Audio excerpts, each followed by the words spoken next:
नंगे पैर बनियान बांध के भाग रहे। मैं नेशनल पुलिस एकेडमी में 8 के 8 गोल्ड मेडल जीता था स्विमिंग में।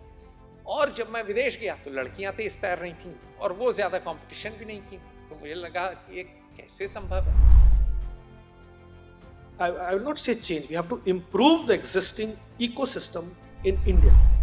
टेनिस और गोल्फ तो रईसों के खेल हैं। वही तो बात है कि ये रईसों का गेम नहीं है। नहीं, महिलाएं, भारतीय महिलाएं ज्यादा मेहनत करती हैं। हाँ जी।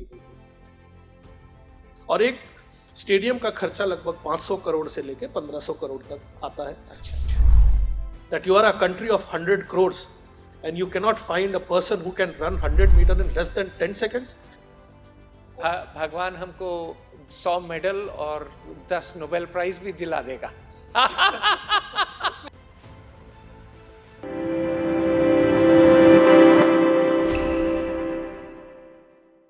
नमस्कार, फेयर ऑब्जर्वर हिंदी पे आपका स्वागत है। आज मेरे साथ हैं कर्नल हिम्मत वर्मा। बड़े हिम्मती आदमी हैं, फौज छोड़ के जुनूनी अंदाज में लग गए हैं भारत को ओलंपिक्स में 100 मेडल दिलवाने के लिए। इन्होंने एक सेक्शन 8 कंपनी शुरू की है, एक नॉन गवर्नमेंटल ऑर्गेनाइजेशन कहेंगे इस देश में, नॉन प्रॉफिट कहेंगे कुछ और देशों में।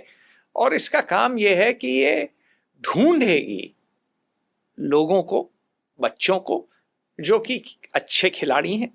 ये ढूंढेंगे तहसील के स्तर पे, गांव तहसील के स्तर पे, और उनको प्रशिक्षण दे के उनको उन पे ध्यान दे के उनका हौसला बढ़ा के भारत के लिए मेडल लाने के पूरे अंदाज में हैं। कर्नल साहब, स्वागत। Thank you Atul, thank you so much. तो हिम्मत, ये बताइए कि आप तो आर्टिलरी अफसर थे जी, हैं? इसमें कैसे घुस गए? आप पुराने स्पोर्ट्समैन हैं क्या? हाँ अतुल जी, इनफैक्ट मैं तीसरा पुष्प हूँ सेना में, और तीनों मेरे फादर और ग्रैंडफादर अधिकारी थे। तो अधिकारी और की कर्तव्यकारी।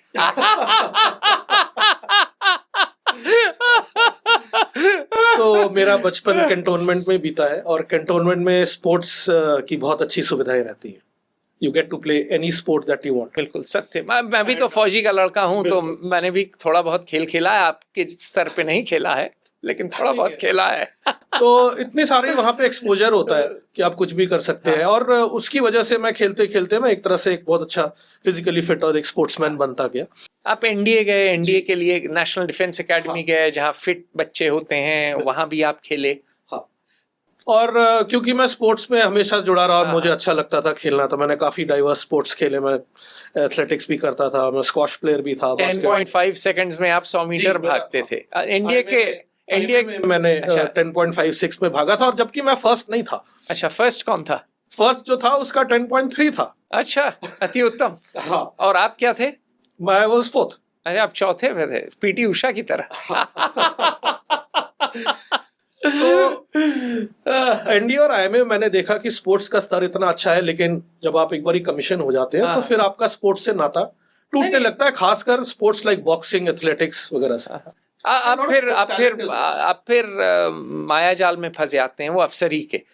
आपको जो है कोर्स भी करने हैं, रिक्वायरमेंट्स अलग होती हैं, उस टाइम प्रेशर्स रहते हैं, और आपको कंपनी कमांड करनी है, फिर आप बटालियन कमांड करते हैं। So the professional requirements are different, and इतना आप समय नहीं निकाल पाते अपने स्पोर्टिंग करियर को करने के लिए। तो उसी तरह से मैं भी गया, जब मैंने सेना ज्वाइन की तो मुझे मौका मिला। लेकिन कौन से स्पोर्ट्स आप खेले? आप मैंने स्क्वॉश, एथलेटिक्स मैंने एकेडमीज में की, और 100 मीटर, 200 मीटर जी, लॉन्ग जंप भी किए। नहीं, लॉन्ग जंप नहीं, 100 meters, 4x100 meters relay, 4x100, basketball, handball. अच्छा, हैंडबॉल भी खेले। हाँ, बड़ा तेज स्पोर्ट है। हाँ।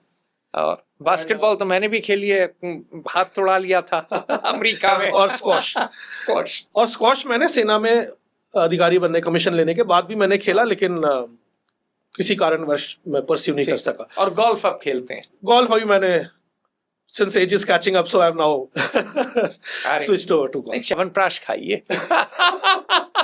हमारे एक मित्र हैं, वो स्पेशल फोर्सेस के अफसर हैं, जनरल अशोक ढींगरा साहब, रिटायर हो गए। तो 4 घंटे 20 मिनट में वो 40 किलोमीटर पूरा राइफल रूफल के साथ भाग जाते थे, और जंप वंप तो बहुत की हैं उन्होंने, लेकिन 1.5 किलोमीटर या 1 माइल, मुझे याद नहीं आ रहा, 1.6 किलोमीटर होता है, वो भाग लेते थे वो 5 मिनट में। तो काफ़ी फिट फुट आदमी हैं, और अभी भी रिटायरमेंट के बाद बिल्कुल च्यवनप्राश खा के टंच हैं। बिल्कुल। तो उनसे प्रेरणा हम लोगों को लेनी चाहिए। तो मैं वही बता रहा था कि मैंने इतना अच्छा टैलेंट देखा है छूटते हुए। So if we lose talent at all levels और एट ईच लेवल, तो हमारा जो पोटेंशियल है परफॉर्म करने का, दैट बिकम सब ऑप्टिमल। तो ये चीजें मेरी थी, और मैं ऑब्जर्व करता था, और फिर धीरे धीरे मैंने रिसर्च भी किया, और ये मैंने संस्था क्यों खोली और मैं कैसे स्पोर्ट्स में, एक छोटा सा इंसिडेंट मैं आपको बताता हूँ। मैं यहाँ से लगभग 200 किलोमीटर पे एक छोटा सा झुंझुनू करके एक जगह है। हाँ, झुंझुनू में मैं अपनी बटालियन कमांड कर रहा था, और मेरे को कोई भी फ्लाइट लेने के लिए दिल्ली जाना पड़ता था, और दिल्ली से मेरे को जाना पड़ता था सिकंदराबाद। तो obviously since I had to be there for the morning conference tomorrow at 8:30, so मेरे को रात की मतलब अर्ली मॉर्निंग फ्लाइट लेनी थी, और उसके लिए मेरे को रात को चलना पड़ता था, क्योंकि 200 किलोमीटर था वहां से दिल्ली। तो जब मैं 12 साढ़े 12 बजे अपने घर से निकलता था, 4 साढ़े 4 5 बजे पहुंचता था, तो रास्ते में मैं गांव के बच्चों को देखता था, नंगे पैर बनियान बांध के भाग रहे। और क्योंकि मैं स्प्रिंटर था, तो मैं स्ट्राइड से पहचान जाता था कि कितनी अच्छी इसकी स्ट्राइड्स है। तो मैं अपने ड्राइवर से पूछता था कि ये बच्चे सुबह किस लिए भाग रहे, तो बोले ये भर्ती के लिए भाग रहे। And I just realize that there is nobody to see the talent, right. वो अपनी सोच से, अपनी विश्वास से, जो उसको लगता है कि वो भाग सकता है सेना में भर्ती के लिए, वो ये सोच नहीं सकता है कि मैं देश के लिए मेडल ला सकता हूँ। अब वो भाग रहा होगा पुलिस की भर्ती के लिए अग्निपथ के बाद। तो again lot of talent is lost. हाँ, सो ये मेरे को हर्ट करने लगी। और उसाइन बोल्ट आए थे भारत में 2013 में, और उन्होंने एक स्टेटमेंट दिया था that you are a country of 100 crores and you cannot find a person who can run 100 meters in less than 10 seconds, and you want me to believe that? These are the exact words that he spoke. So all this put together, बुद्धिमान आदमी है Usain bolt. लोग उसको सिर्फ धावक समझते हैं, लेकिन वो दिमाग वाला बंदा है, बातें बड़ी गहन बोल जाता है। तो ये सब चीजें मेरे अंदर, उसकी बात 16 आने सही है कि आप आज तो 140 करोड़ हो गए, 1.4 बिलियन। इतने बड़े देश में आपको एक ओलंपिक गोल्ड मेडलिस्ट नहीं मिला इस दफे, संभव कैसे है? संभव कैसे? And that's such a natural thing. भागना कितना नेचुरल चीज है।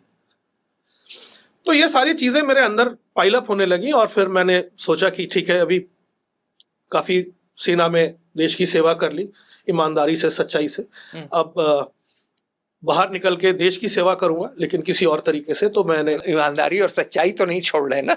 नहीं। वो अंदर है, दैट्स द बेसिक फाउंडेशन, वो कहीं नहीं जाएगा।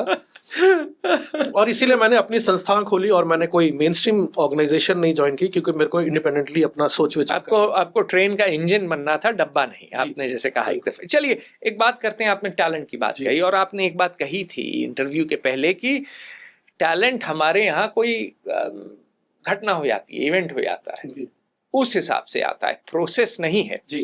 और जब मैं थोड़ा सा अपना जो है अनुभव बताता हूँ, मेरी माँ जो है ज़्यादा खेली कूदी नहीं है, मुझे शौक था, उनको लगता था पढ़ाई करो भाई, नौकरी नहीं मिलेगी आप कैसे जिएंगे।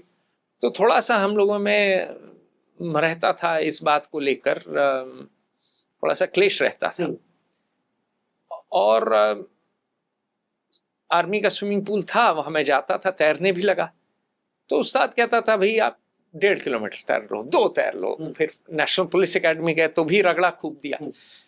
और आपको पूरा किस्सा तो ये है कि जब मैं तैरने गया विदेश में तो लड़कियां मुझसे तेज तैर रही थी। मैं नेशनल पुलिस एकेडमी में 8 के 8 गोल्ड मेडल जीता था स्विमिंग में, और जब मैं विदेश गया तो लड़कियां तेज तैर रही थी और वो ज्यादा कंपटीशन भी नहीं की थी। तो मुझे लगा कि ये कैसे संभव है? कैसे सब तो समझ में आया कि उनकी कोचिंग जो 5, 6, 7, 8 साल से थी, कि उनकी स्ट्रोक टेक्निकली परफेक्ट थी।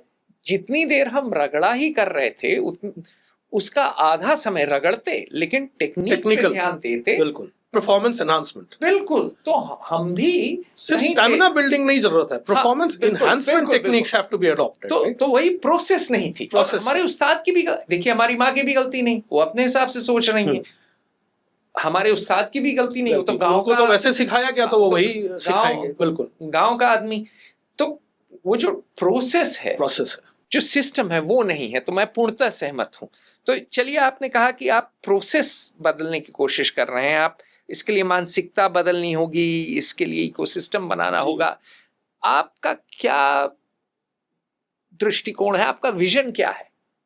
आप क्या करेंगे जो कि इस पूरे परिप्रेक्ष्य को बदलेगा साहब?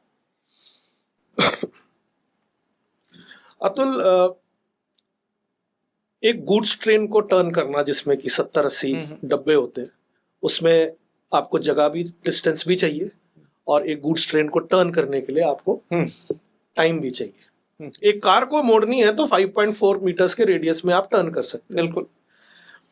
तो कई लोग मेरे से पूछते भी हैं कि अच्छा, आप स्पोर्ट्स में आप कोचिंग देते हैं? तो मैं बोलता हूँ नहीं, मैं कोचिंग नहीं करता हूँ, क्योंकि अगर मैं कोचिंग करूँ तो फिर मैं वही सीमित हो जाऊंगा 30-40 बच्चों को लेके, एक पर्टिकुलर स्पोर्ट को लेके। तो फिर मैं मारुति कार या एक गाड़ी टर्न करने के कगार पे, मतलब स्टेज पे आ जाऊंगा। But that's not what is required. We have to change, I will not say change, we have to improve the existing ecosystem in India। ठीक है। जो हमारे मेडलिस्ट हैं ओलंपिक्स में,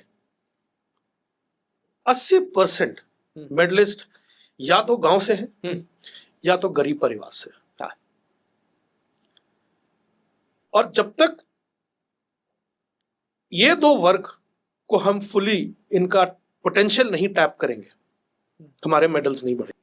तो आप कह रहे हैं कि खेल कूद गांव जाना चाहिए, और गरीबों के बीच होना चाहिए, और उनको हमको पाल पोस के मौका देना है, पाल पोस के उनको बड़ा करना है। हाँ अतुल, जो हमारी प्लेइंग पॉपुलेशन, हम लोग बहुत बड़ा देश है, 142 crore. What is the playing population? Hardly. कितनी है? हार्डली, बहुत लिमिटेड है। अगर कोई, हाँ 1% कहना बड़ा मुश्किल है, क्योंकि कोई ज्यादा खेलता है, कोई कम खेलता है, कोई। बट जैसे यहाँ 144 स्लम है जयपुर के अंदर, वहां पे बच्चे भीख मांगते हैं रेड लाइट के ऊपर, जो रोड का क्रॉस सेक्शन आता है। अगर हम उनको एक पेयर जूता दे दे, एक फुटबॉल दे दे, एटलीस्ट वो आधा घंटा खेलेगा, 45 मिनट खेलेगा, कुछ खेलेगा। तो we have to add to the playing population. तो मेरी संस्था का एक ये भी एम है कि देश में हर एक बच्चा एक स्पोर्ट खेलने का जो ख्वाब रखता है वो कर सके। So this will change the ecosystem. अगर हम सब बच्चों को एक अपॉर्चुनिटी दे सकते हैं खेलने की, वो स्कूल नहीं जाते, वो कहीं नहीं जाते, बट आधा घंटा हम उनको खेलने के लिए, मैं उनको पुराना फुटबॉल दूंगा, नया नहीं दूंगा, और वो मैं कलेक्ट करता हूँ लोगों से, उसको रिपेयर करता हूँ 150-200 रुपए में, और मैं उनको दे देता हूँ। ठीक है, वो फाड़ देंगे, घुमा देंगे, कोई छुपा लेगा, बट हमें एक प्लेयर ढूंढना है, चलिए, जो भारत का प्रतिनिधित्व कर सके। तो एक तो आपने कहा गरीबों को पुरानी फुटबॉल देनी, वो करना। तहसील और गांव के स्तर पे क्या आपकी सोच है? जो मेरा अपना पर्सनल ओपिनियन है अतुल, जैसे हम एक स्टेडियम बनाते हैं, तो स्टेडियम आते हैं डिस्ट्रिक्ट्स में, स्टेट कैपिटल्स में, बड़े बड़े शहरों में आते हैं, और एक स्टेडियम का खर्चा लगभग 500 करोड़ से लेके 1500 करोड़ तक आता है। अच्छा, तो डिपेंड करता है कि आप कहां बना रहे हैं। इसको बनाने में 7 से 8 साल लगते हैं। तो अगर एक रणनीति तैयार की जाए, या एक सोच विचार में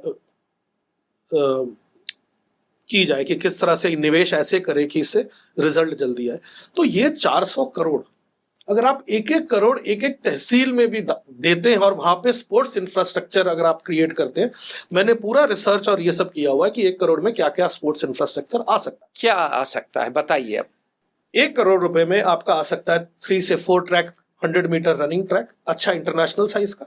उसमें आ सकता है football ground, hockey ground, handball ground, volleyball ground, एक अच्छा लेवल का basketball court, table tennis table, कुछ एक एथलेटिक के उसमें कर सकते हैं, जैसे अगर आप 100 मीटर का तो लॉन्ग जंप कर सकते हैं, उसमें ट्रिपल जंप कर सकते हैं, शॉर्ट पुट कर सकते हैं, जैवलिन कर सकते हैं, हैमर थ्रो, शायद हैमर थ्रो के लिए वो केज वगैरह चाहिए तो नॉट पॉसिबल। सो आप 10 से 12 स्पोर्ट्स आप कर सकते हैं, और इसमें जो यूथ इंगेजेबिलिटी है, आप 200 से 250 यूथ आप एक पॉइंट इन टाइम पे आप इंगेज करते हैं। तो अगर कम निवेश किया जाए और इसको हम ईयर ऑन ईयर बेसिस पे हम इसमें स्पोर्ट्स फैसिलिटीज ऐड करते रहे with the focus of Olympics, जैसे शूटिंग है, जैसे टेनिस है, अगर गांव में टेनिस कोर्ट है ही नहीं तो आप वहां से कहां से लाएंगे प्लेयर? अगर गांव में तहसील में अगर गोल्फ कोर्स है ही नहीं तो वहां से कैसे कोई बच्चा आएगा? टेनिस और गोल्फ तो रईसों के खेल हैं, वही तो में भी वही तो बात है कि ये रईसों का गेम नहीं है। It is not accessible to the children. नहीं, देखिए एक सेकंड देखिए, टेनिस और गोल्फ में एक्सपेंडिचर ज्यादा लगता है। It's an example. हाँ, मैं ये कह रहा हूँ, लेकिन एथलेटिक्स में, फुटबॉल में आपका खर्चा ज्यादा नहीं लग रहा ना। वी हैव नो, उसका एक और कारण, that sports equipment is still under that 12 to 18% of GST. There are certain items जो गोल्फ की हैं या कुछ एक्सेसरीज, उसमें 18% आपका 28% जीएसटी लगता है, तो वो महंगी हो जाती है। फुटबॉल पे कितना लगता है? 12% है, 12% शायद। सो वो टैक्सेशन वाला पार्ट है, उसमें भी मैं कुछ लिखने की कोशिश कर रहा हूं, लेकिन I can not change everything, but मैं कोशिश तो 100% करूंगा। ठीक है, तो एक चलिए, आपने जो कह रहे हैं कि बड़े बड़े स्टेडियम बनाने के बजाय आप छोटे बनाइए, तहसील स्तर पे बनाइए और कई स्पोर्ट्स के बनाइए, और 4 साल और उनको मेंटेन करिए। हाँ, मैं उसको भी बताता हूँ उसका क्या मॉडल होगा। आप उसको 4 साल 1-1 करोड़ अगर स्पेंड करते हैं तो एक साल में आपने 10 स्पोर्ट्स का बना दिया। अगले साल आप राइफल एंड पिस्टल शूटिंग बनाइए, उसके अगले साल आप स्विमिंग पूल बनाइए, उसके अगले साल आप बॉक्सिंग, रेसलिंग, वेट लिफ्टिंग का एक शेड बना के करिए। तो मैं आपसे प्रश्न हम लोग एक sports node year on year basis पे हम लोग क्रिएट कर रहे हैं, विच इज द रिक्वायरमेंट। ठीक है, तो वो आपकी संस्था करेगी कि सरकार करेगी कि वहां का के लोकल लोग करेंगे? इसमें अतुल ऐसा है कि अगर सरकार मेरी बात से सहमत होती है और वो मेरे को टास्क देती है कि ठीक है आप एक एज अ पायलट प्रोजेक्ट करो, तो मैं करके उसका इम्पैक्ट बता सकता हूँ। तो अगर कोई प्राइवेट संस्थान है, मुख्यमंत्री से आप मिले? नहीं, अभी नहीं मिले, मिलिए उनसे। ठीक है, कोशिश रहेगी। आप मिलिए मुख्यमंत्री से, कहिए कि मेरा यहाँ के मुख्यमंत्री से मिलिए, आप पंजाब जाइए, उत्तर प्रदेश जाइए। हाँ, अभी मेरी संस्था तो 3.5 साल पुरानी है, तो अभी नहीं, आप ट्राइंग टू स्केल अप। मुख्यमंत्रियों से मिलिए और कहिए कि भाई हमारा ये जो है, हमारी ये सोच है, ये हमारा ध्येय है। अर्जुन की तरह मैं जो है चिड़िया की आंख पे ही मुझे दिख रही है, और इस पे काम करते हैं। चलिए, एक भी अगर मुख्यमंत्री आपसे सहमत हुआ तो फिर थोड़ा तो मतलब गाड़ी तो खिसकेगी ना। अतुल, ऐसा होता है कि अगर आप सुझाव देने जाते हैं, क्योंकि आप अभी इतने फेमस नहीं है या बहुत छोटे लेवल पे हैं, छोटे लेवल पे इन अ सेंस की in terms of years of experience, I'm not so, organization is not so popular and this thing. तो पहले तो आपके सुझाव को बोलते कि यार ये क्या हमें बता रहा है, इसको खुद क्या पता है। तो आपका तो यू स्टार्ट विद रिजेक्शन, और दूसरा वो डिफेंड करने लगते हैं कि नहीं हम तो पहले ही बहुत कुछ कर रहे हैं, आपके करने से कुछ होगा नहीं। तो फिर एक क्लोज्ड माइंडसेट के साथ, तो वो भेदना, एक किसी आदमी का थॉट प्रोसेस को भेदना और उसको चेंज करना, that is the challenge. Challenge is not कि प्रोजेक्ट एक्सेप्ट हो जाए। अगर मैं उनकी थॉट प्रोसेस चेंज कर सकता हूँ कि भाई आप थोड़ा, तो अच्छा, तो ये चलिए टॉप डाउन नहीं तो बॉटम अप। फिर तो बॉटम अप इसमें मैं क्या है, इसमें CSR फंडिंग्स होती हैं, तो मैंने प्रोजेक्ट रिपोर्ट छोटे छोटे अभी बना के दिए, तो कंपनियों को मैंने भेजा है। और स्पोर्ट्स फेडरेशन वगैरह, अभी तो मैंने फेडरेशन, वो अभी वो दूसरा पहलू है, उसके बारे में मैं आपको बताता हूँ। तो मैंने CSR प्रोजेक्ट्स बना के भेजे 25-30 कंपनीज में। अभी मैं उनको परस्यू कर रहा हूँ कि अगर कोई मेरे को सपोर्ट करे। बड़ी कंपनियां हैं, उनसे मैं कनेक्ट करने की कोशिश कर रहा हूँ कि CSR फंडिंग के थ्रू अगर एक as a pilot project let me create and show कि मेरा थॉट प्रोसेस क्या है। तो और इसको रनिंग के लिए आप दो चीजें की बात कर रहे हैं मूल। एक जो आपने कहा, जो आप बच्चों को भागते हुए देखते थे, जो आपने IMA में भी देखा, इंडियन मिलिट्री एकेडमी में, एक तो टैलेंट आइडेंटिफिकेशन, और दूसरा आप बात कर रहे हैं स्पोर्ट्स इंफ्रास्ट्रक्चर कि पहले आप किसी की हुनर पहचानिए और दूसरा आप सुविधाएं दीजिए जहां वो खेल सकें। ये दो मूल मुद्दे। बिल्कुल, मैंने ठीक समझा है आपको? ठीक है। तो इसमें आप टूर्नामेंट भी कर रहे हैं, आप स्पोर्ट्स साइंस और स्पोर्ट्स टेक्नोलॉजी भी लाना चाहते हैं, आप हाई इम्पैक्ट काम करना चाहते हैं, 5 से 10 साल में 100 मेडल लाना चाहते हैं देश के लिए। ये मैंने कोई टारगेट नहीं सेट किया अपने लिए, ये मैंने नाम दिया क्योंकि ये मेरा पूर्ण विश्वास है।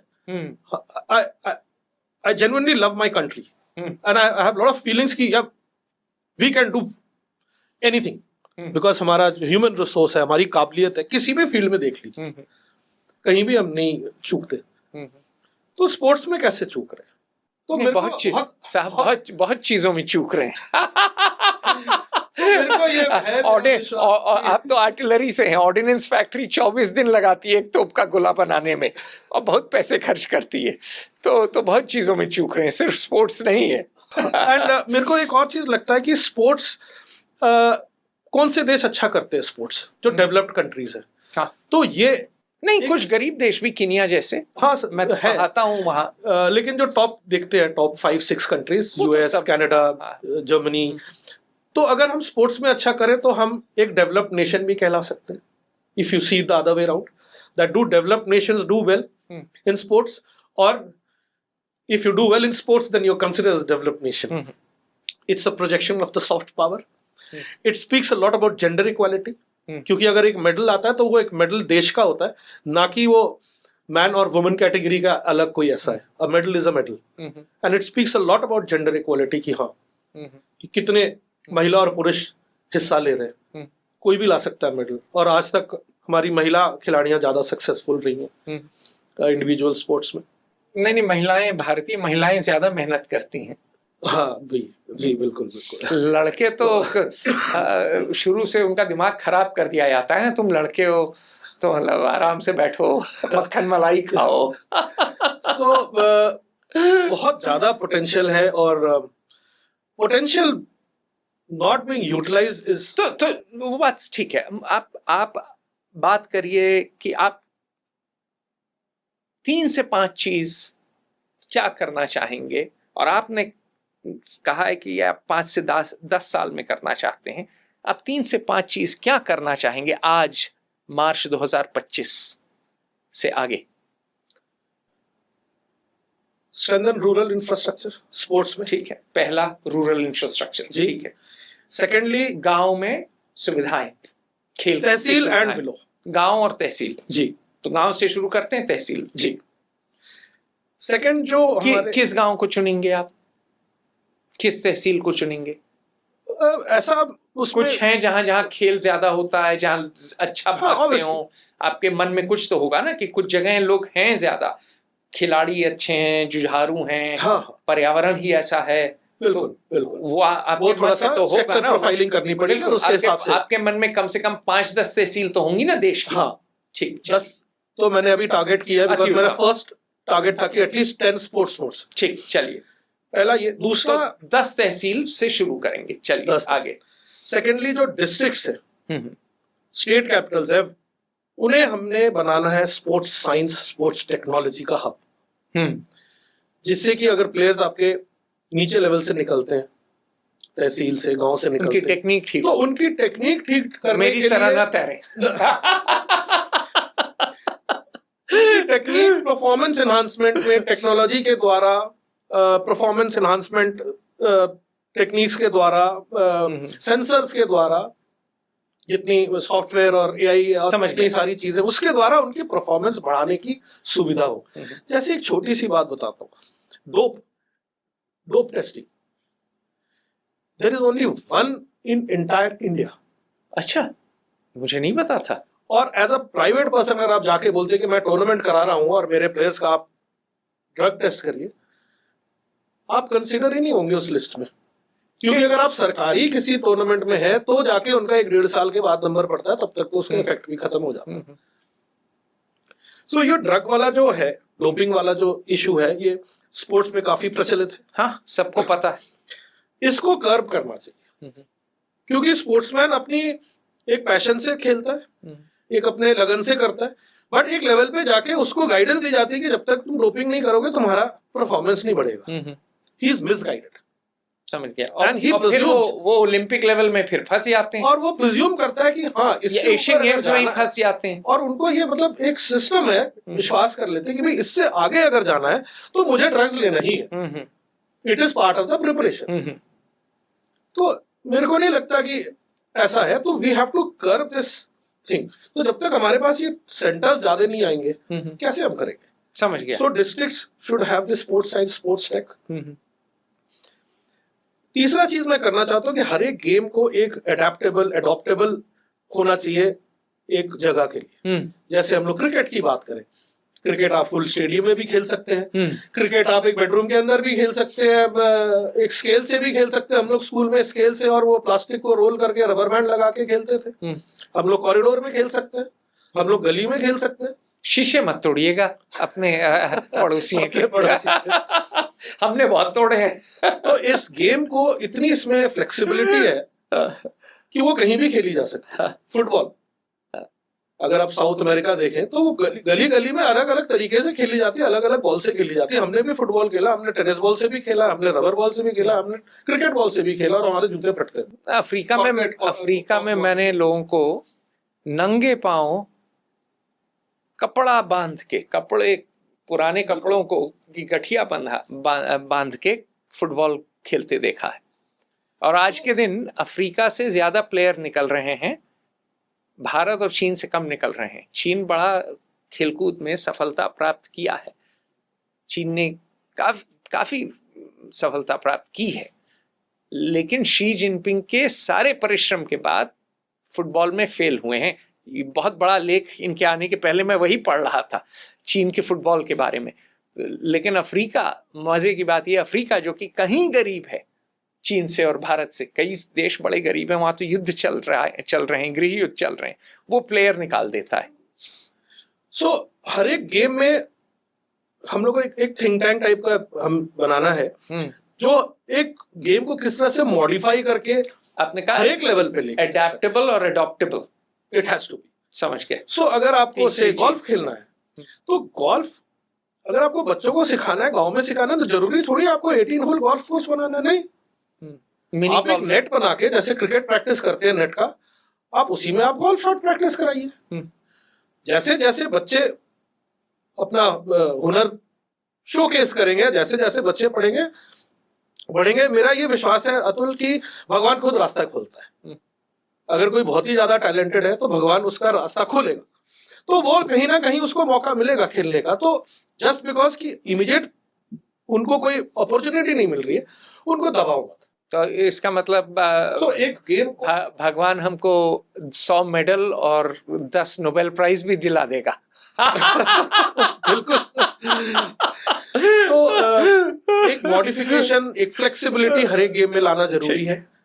एक ये भी मेरा बहुत बड़ा सोच रहा है, इसलिए मैं जब मैं इंटरनेशनल एथलीट से, स्पोर्ट्समैन से मिलता हूँ, या मैं कोशिश करता हूँ मिलूं, और मैं उनसे पूछता हूँ कि भाई किस तरह से आपके गेम को और कॉमन और फेमस बनाया जाए। What are the modifications that you suggest that will make it more popular, that will make it more accessible to people? ठीक है, तो ये तीन चीज हो गई। थर्ड चीज है, चौथी चीज है मीडिया का बहुत आजकल इंपॉर्टेंट रोल है। जैसे हम मोबाइल फोन का एडवर्टीजमेंट करते हैं, जैसे हम गाड़ियों का एडवर्टीजमेंट करते हैं या कुछ करते हैं, हम लोग गेम का एडवर्टीजमेंट क्यों नहीं कर सकते? नहीं, हो तो रहा है। देखिए, हर आदमी 2020 देख रहा है।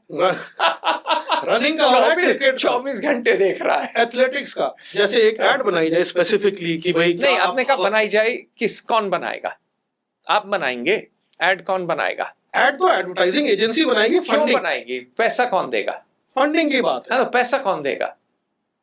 थोड़ा सा निवेश अगर सरकार करे या कोई प्राइवेट कंपनीज आए, if they are on board, then I will give the funds to them through me. ठीक है, तो आप फिर देखिए बात अगर फंडिंग की आ गई तो आप फिर जाइए, जिनके पास धन है, जिनके पास लक्ष्मी है, आप लक्ष्मी की आराधना करिए, उनसे बोलिए कि आपको पैसा दें। आराधना शुरू है। और फिर इन्हीं से हमारे ही कैमरामैन से बनवा देते हैं ऐड।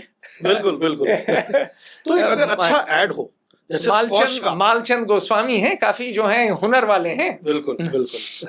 तो एक अगर हम स्क्वॉश का एडवर्टीजमेंट बताएं, are you a squash player, squash इतना कैलोरी बर्न करता है, इतना फ्लेक्सिबिलिटी देता है, squash is this, are you a squash player, yes और नो।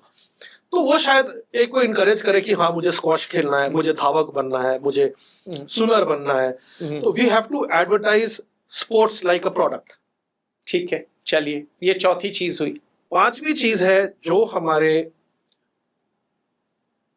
इवेंट्स होते हैं, सरकार जो स्कीमें चलाती हैं, जो खेलो इंडिया यूथ गेम्स होते हैं या और डिस्ट्रिक्ट लेवल के स्पोर्ट्स होते हैं, SGFI होते हैं, ये सब होते हैं।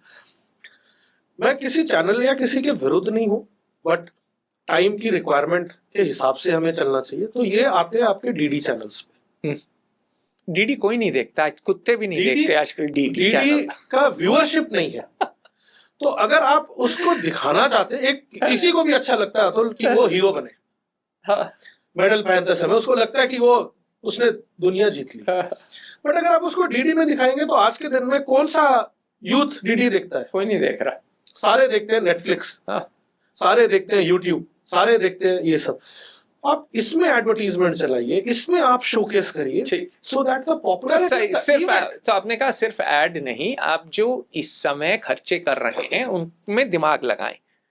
बिल्कुल। जो अभी आप वैसे ही कैमरा से खींच तो रहे ही हैं, रील भी बना रहे होंगे उसकी, तो उनको आप सही जगह डालें। हाँ, लेकिन देखिए मंत्री लोग और IAS IPS भी कर रहे हैं। आप इंस्टाग्राम में देखिए, IAS लाइव, IPS लाइव, धाए गाड़ी से निकले 10 ठो लोग सलूट मार रहे हैं, पूरी नौटंकी चल रही है। कितने रील्स आ, लेकिन खेल को लेकर नहीं कोई पैसा खर्च कर रहा है। तो ये तो फिर आपके सिस्टम में गलती है। तो किसी शिक्षा पे भी ठीक से ध्यान नहीं है, शिक्षा नीति ठीक नहीं है, गांव के स्कूल भी ठीक नहीं है। तो ये तो आप ढांचे की बात कर रहे हैं।